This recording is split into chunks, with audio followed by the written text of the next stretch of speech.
You are listening to From Sobriety to Recovery with Jesse Mogul, Pilot Part 2. Welcome to the show.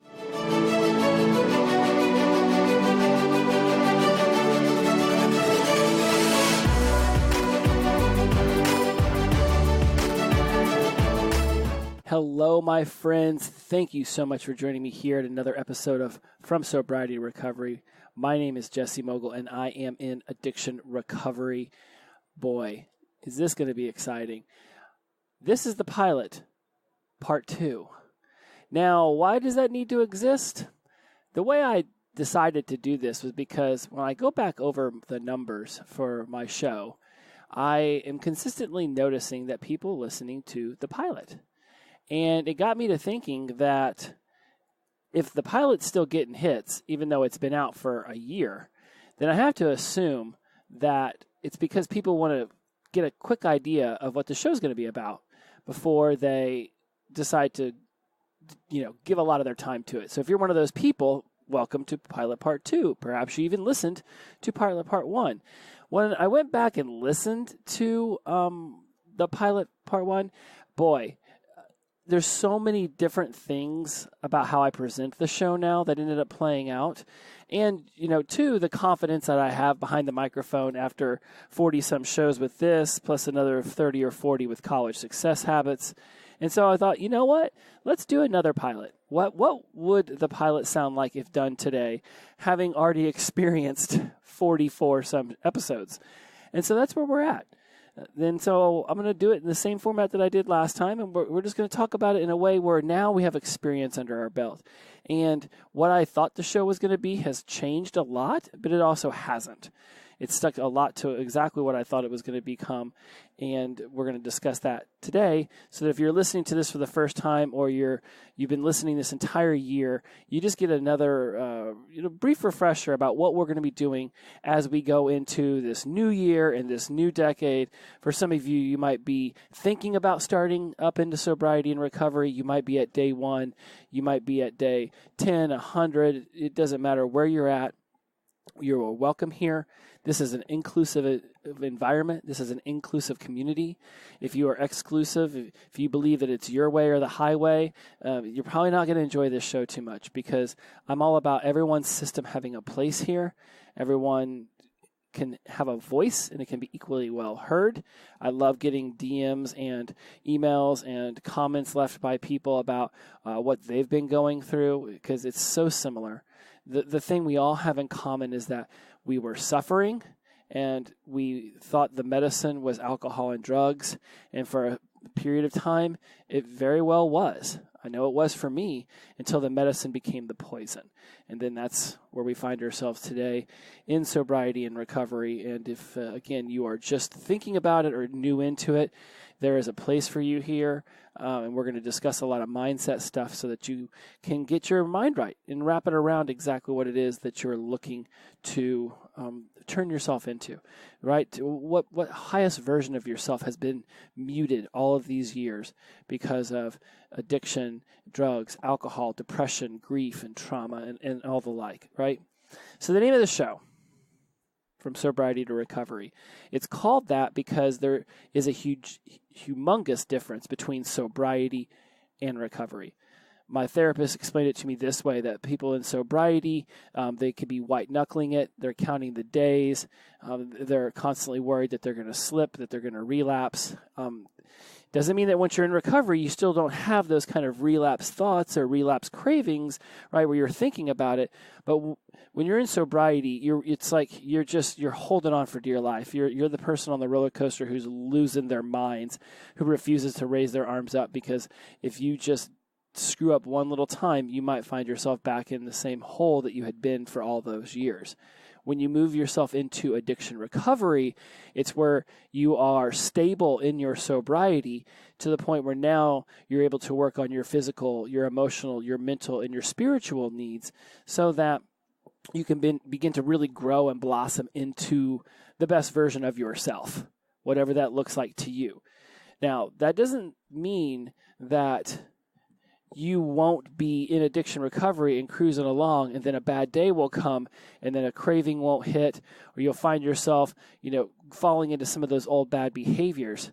What addiction recovery means is that whenever those old triggers surface and show themselves, that you have now developed better tools in which to handle those situations. Right? I am very stable in my sobriety. We are exactly 1 week away from me hitting the 3-year mark. It has been absolutely amazing for me to watch my own growth from the first few months into that 3rd month, 6th month, 9th, 12th. It's been fantastic. Go back and listen to some of the archive, some of the old episodes where I'll talk about, I think episode 2 is the 6 human needs. I think episode 3 might be the one where we talk about one day at a time versus I'm never going to drink again. There's some really, really awesome stuff there. So that's why the show is called From Sobriety to Recovery, because there is a difference. And we want to get everyone from sobriety, counting the days, white-knuckling it, over into this addiction recovery where you know your big anniversaries. I know every month on the 13th, I get another month. Some months I celebrate it. Some months I don't even remember it's happening. It really depends on what number is coming around. Here comes 36. Obviously, that's 3 years. Big fan of that. And I mean, that's a monumental, kind of anniversary. Other months, maybe month 28, I wasn't paying attention so much, right? It's going to change, and you're going to see that happen. Now, why am I launching this podcast?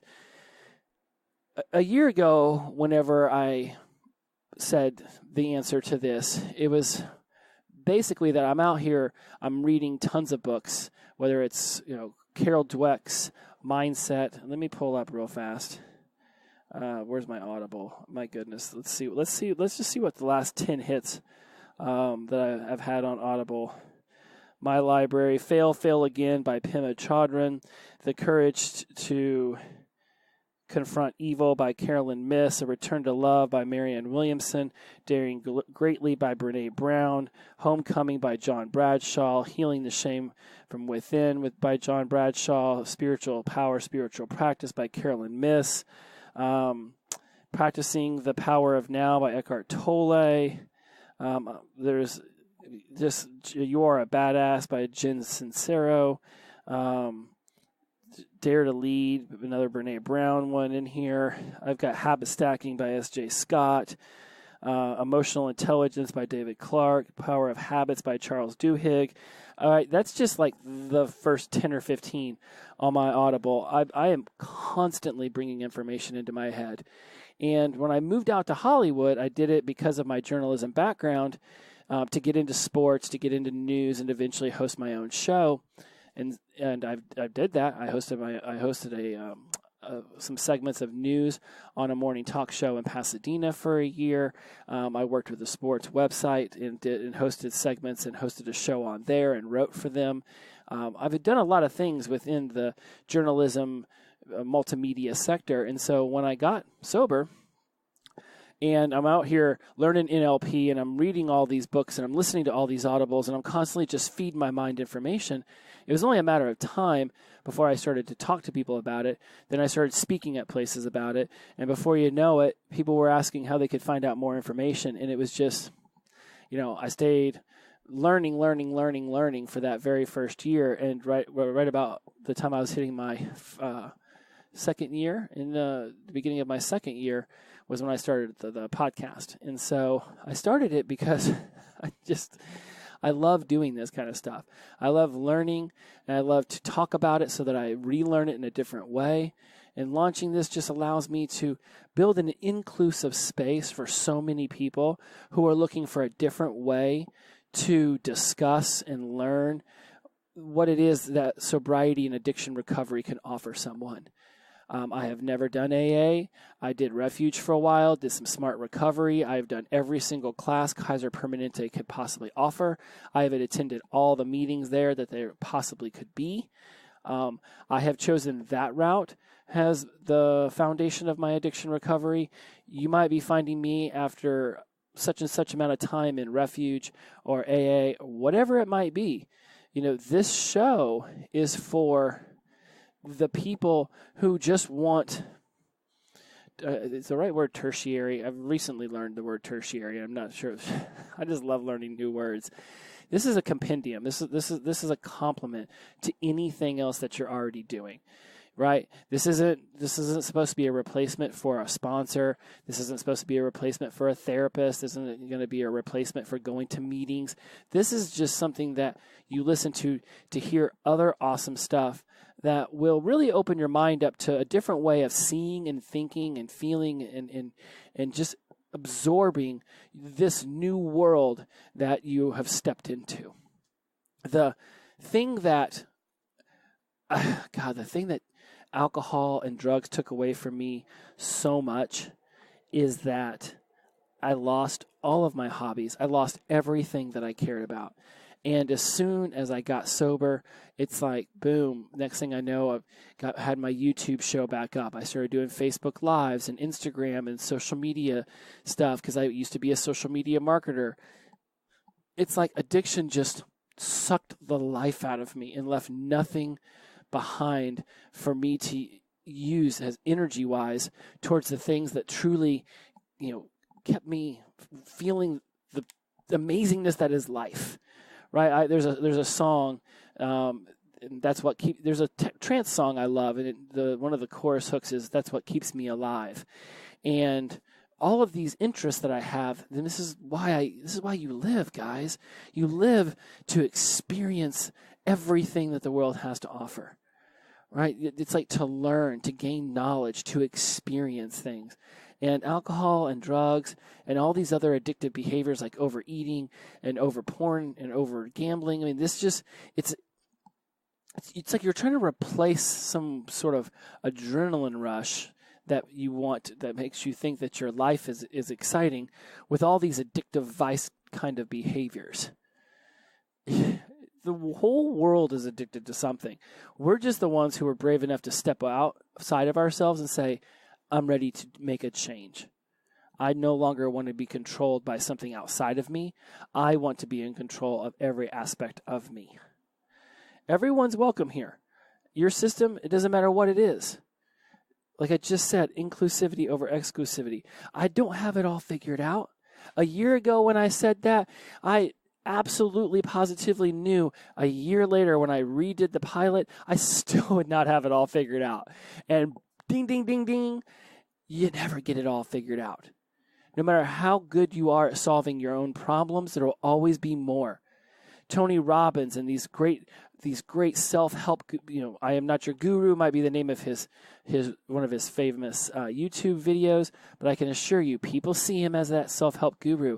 No matter how many problems he can solve for one of us or he solves for himself, another one inevitably takes its space. Problems are like shoveling water out of a boat with a hole in it. No matter how fast you go, there will always be water left in the boat. That's okay. It's how you respond to those problems rather than react. I believe that reaction is an emotionally triggered way to deal with an issue that just surfaces, whereas responding means that it comes from a mindful place where you're able to stop, slow yourself down, and realize, okay, there's a better way to handle this than how I used to. Right? Somebody leaves a fork in the sink, you don't freak out, start screaming at them, and find yourself in the garage hitting the bong. Your partner, your wife, your husband, whomever is waiting for you at home. You get there and things don't go well, and it doesn't mean that you storm out of the house and go to the bar and get plastered. You come home and your dog or cat's torn up the house or pooped all over the place, and that doesn't drive you to drink 4 bottles of wine. You stop, you breathe, and you assess the situation and you handle it differently. I don't get on a soapbox whenever I talk about this stuff because I, again, don't have it all figured out. But I spend every single day learning something new about myself, learning something new about this world that we live in, learning something new about how to handle myself in sobriety, how to handle myself in addiction recovery. Because there's some days where I feel like I'm in sobriety. I'm frustrated, and it's like I'm going to go use. right? There's a difference between being so on the edge that you think that you might go back to a bar or go back to your dealer, or one of those days where you're not handling all of this massive amounts of input the world's throwing at you in the best manner possible. There's times where I freak out on my roommates or a coworker or a great friend because I at that moment I am not handling things well. We all do that. That's okay. Being able to breathe, reassess, and afterwards go back to that person and say, man, that's not how I wanted to handle it. I'm really sorry. Let's have a conversation. Let's figure out a better way for us to communicate about what just happened. This has happened to me at work tons of times. Now, I'm at least calm enough to step away before I say something that I can't take back. I always have been, even in my crazy drunken escapades. So I'm always mindful enough to walk away before I burn the bridge. But I'll tell you, you freak out on somebody enough times, you don't need to burn the bridge. They'll go ahead and do it for you. No doubt, all of us have experienced that, where at some point somebody just gets tired of our stuff. And that might be where you're at too with some people. Remember, regardless of where you're at in this, you're going to eventually grow out of people just like they're going to grow out of you. And it's not a knock on either of you whenever that happens. What's important for you to realize is that as you're growing, you will grow taller than some, and others will grow taller than you. One of my favorite shirts from my CrossFit days says, relax, out there right now, someone is warming up with your max. Meaning that no matter how great you think that you're doing it, someone else out there is doing it just as well or perhaps even better, right? You're doing it as well as you can do it. I remember I've listened to the pilot so many times preparing for this. And when I kept getting to that part where I was about why I was launching the podcast, it kept circling back to the idea that so many of us have finally gotten to a point where we're just tired of all the shit. We are just fed up. And before you can look outside and point fingers, which I don't know if that's ever really a good idea, you have to look inside. I have talked about some very, very difficult subjects over the last year. And when I've talked about them on the show or whenever I speak about them at addiction centers, wherever I happen to be talking, I'm very mindful to understand that not everybody deals with trauma the same way. Someone who is raped or molested or beaten or spanked or burned with cigarettes or so many different ways, got in a car accident and watched one of their parents die. There's some really, really bad traumas that we can go through as a child that begin to lay a foundation that lead us into addiction once that becomes something that we can easily attain. Everyone has a choice on how they're going to deal with their pains and trauma.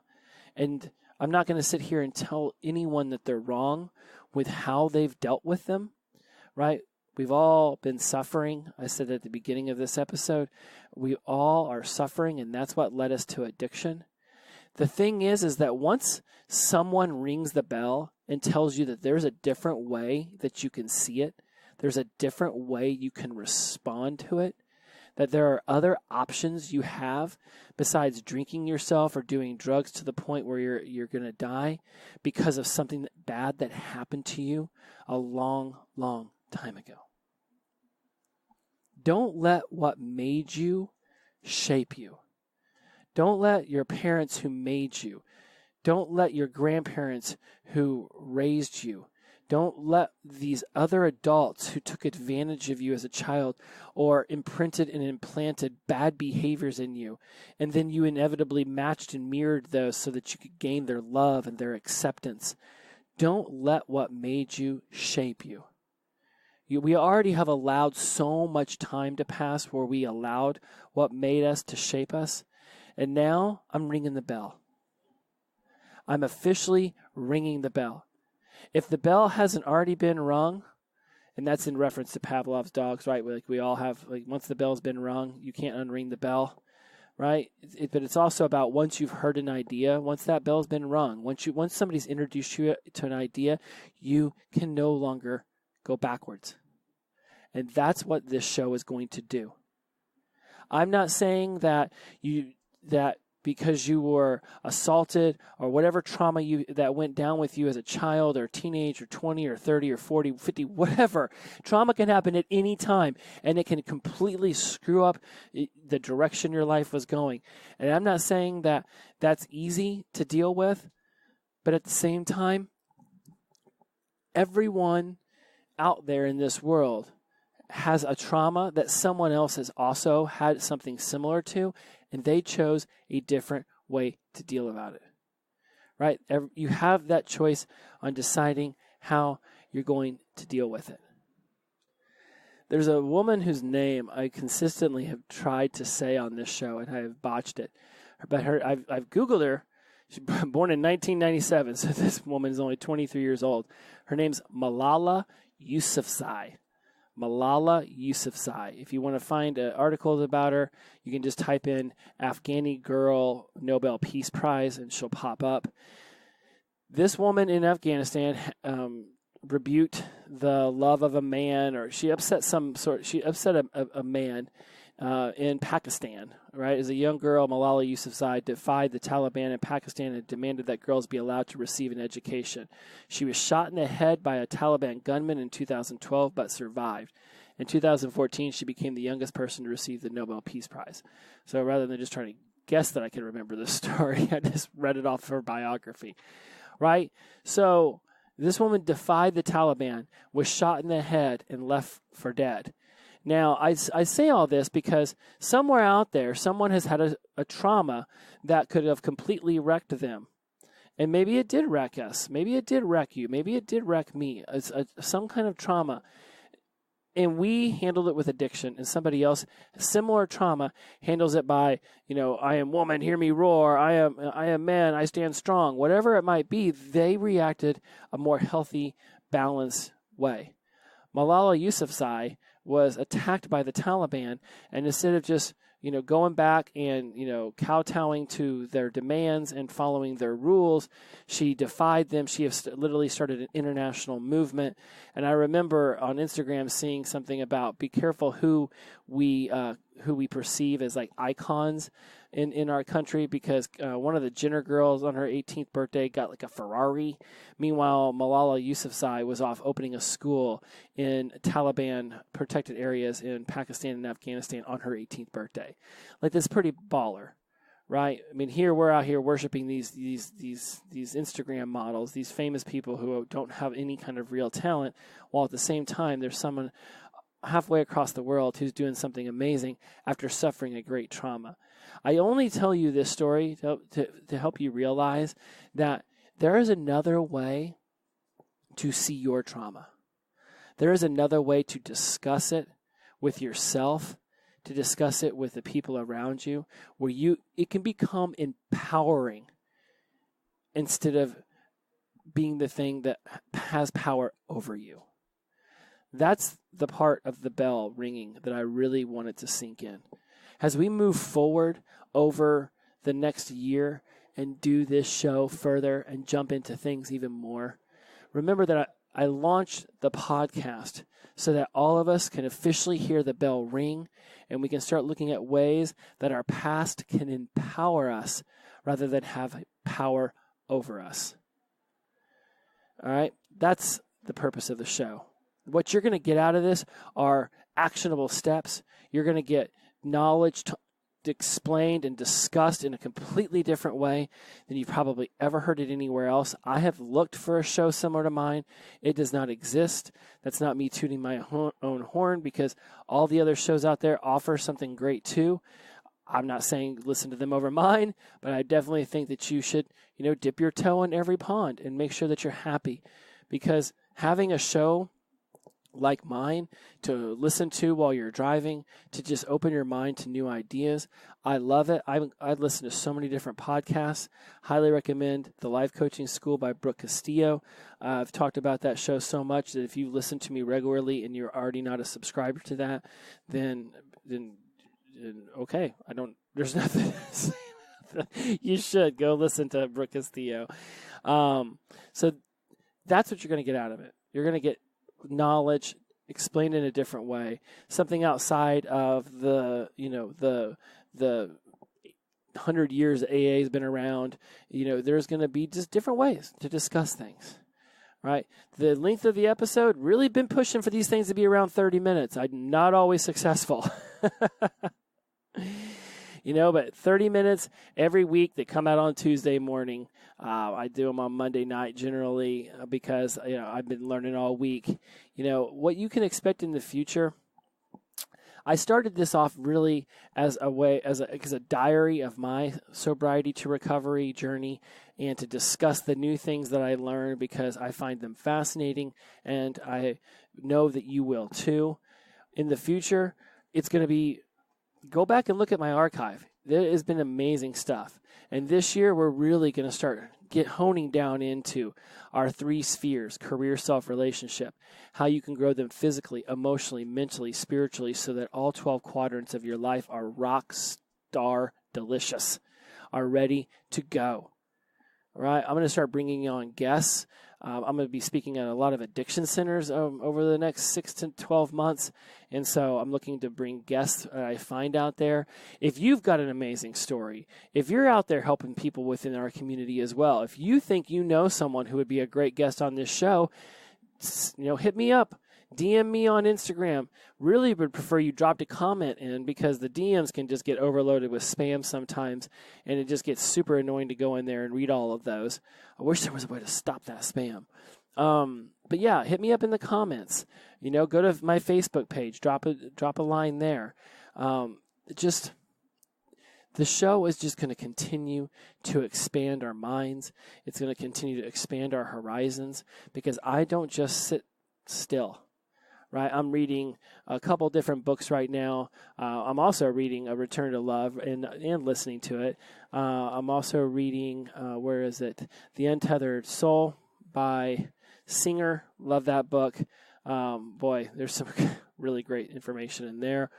So I'm just going to keep shoveling in tons of information and bringing it to you, hopefully in a succinct manner so that you have a better opportunity to take what I've learned and immediately put it into practice into your life. I have noticed that over the last 6 months, I'm able to stay on one topic more consistently, be more succinct, and not start breaking off into all these little side tangents that lead me so far astray from where I had started that I don't even know where I am anymore. So I'm still working on that. If you notice a tangent, just chuckle and know that when I get on the microphone, I get super excited. And so that's it. Launching the podcast to just help all of us. This show it doesn't matter if you're thinking about getting into sobriety recovery, you just got into it, or you've been here for decades, years, months. If you're someone who wants to be able to talk to someone who's an addict and you want to be able to start using really amazing growth mindset strategies, this show is for you. This show is for all of us, but it's just, it is there for the people who are open-minded to hear different ways of talking about making it through this journey and becoming the best version of ourselves. Like I said before, if you are steadfast, AA is the only way, and people who don't follow that, I don't want to talk to, that's fine. That's your prerogative. Godspeed, and I wish you the best. Please, go on Instagram, subscribe. Go on whatever app you listen to this show on, subscribe, rate, review. I know you've heard other people ask for reviews. The stars and in a couple sentences, I cannot tell you how important iTunes specifically treats that kind of information. They will put you up higher in the rankings. They will, whenever people search for sobriety or addiction recovery or alcoholism, I'll start showing up. I get 70% of my listens from Spotify. So if you're a Spotify person, thank you, thank you, thank you. I didn't even know that Spotify was going to start rocking apps as hard as they have been. And I'll tell you what, I'm not the only person in the podcasting world who has noted a significant amount of their following coming from that stream streaming service. So thank you, Spotify. And if that's where you found me, much love. I appreciate you. iHeartRadio and Stitcher. I'm out there on all of those as well. So please subscribe, rate, review me. Heck, even if you don't listen to me on iTunes, if you have a way to go there, throw something down, because Apple is, man, they're carnivores, and they will just crash your show and hide it behind shows that haven't even produced an episode in 4 years are ahead of mine. And they have, like, just because they've got 200 reviews and they haven't put out an episode since 2016. So you can find me at From Sobriety to Recovery on Instagram, at From Sobriety to Recovery on Facebook, at Jesse Mogul on Twitter. Don't tweet too much. Looking to get back into that. We'll see. There's only so much time in a day. And that's it. For those of you who have been listening to me for the last year, thank you. Bless you. You have inspired me to continue. You have inspired me in your own sobriety and recovery journeys. All of you have just been so amazing to me, and no doubt amazing within your own community, in your locale. And so many of us are just there for one another when no one ever sees it and no one ever knows what's going on. But I can assure you, if you just stop and take the time to talk to one person today, you don't even realize the butterfly effect on that. So just love each other. Be kind to one another. Do everything you can to be that power of positive energy in your world, and then release that and watch your life flow. I'm getting all hippy-dippy and a little whimsical here, but I really do believe that positive energy and inclusivity can trump all of the exclusivity and negativity that just seems to be pouring through the television, through our society, through the neighborhoods. It's like if everyone just stopped and realized that every single person you see is suffering. Rich, poor, black, white, Asian, Latino. I don't care what community you're from. I don't care how big your house is, how big your bank account is. Every single one of us is suffering. We're all suffering from something, and all we want is someone just to reach out and hear us and sincerely care about how we're doing. Be that person in your community. Be that person in your social circle. Stop and just take the time to just pay attention to someone. You have no idea how far that can go. You just have no idea. It's unfortunate that sometimes our life isn't like a movie, because you don't get to see how your one good deed turned into a good deed done by thousands of people. Just assume that that's the way that it works, and that when you're kind and loving and you're compassionate and empathetic towards other people, that they go off and they turn around and they pay that forward. Just do that. Do that and watch the suffering start to dwindle in our society, and for people to start to love one another again. I cannot stress it enough. We're all suffering. So how about we just be kind to one another and support one another, and just as much as we possibly can, just love everyone that we see. Man, would that just change the world? And for some people, they got a lot of trauma in their life. They got a lot of history of shit they're trying to weld through. It might take 1,000 acts of kindness towards them to get to finally break through their exterior. But I'm telling you what, when you do, there is going to be a hurt little child back there. There's going to be a hurt teenager. There's going to be a hurt, suffering person behind that facade. And they're just going to be so grateful that someone cared enough to just pay enough attention to them until who they truly were, the loving, kind person that's been hiding inside them all along, was able to break free. All right, that's going to be it for my little love the world speech, but I swear it touches me when I think about that. All right, please, power of positive energy, release it and flow, be kind to one another, come back, listen to me every week. Don't listen to me every week. Stuff a couple shows back in the old archives. Wait till 2, 3 come out, and then jam them all. Listen to them while you got an hour and a half drive in traffic. Whatever it is you do, just be a part of the community.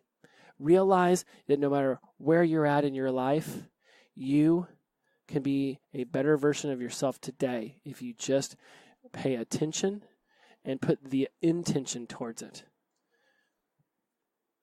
Thank you so much again for listening to From Sobriety to Recovery. I am your host, Jesse Mogul. I am in addiction recovery.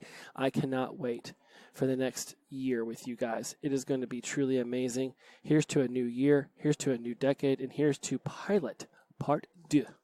Thanks again for listening. I'll see you guys next week. Bye-bye.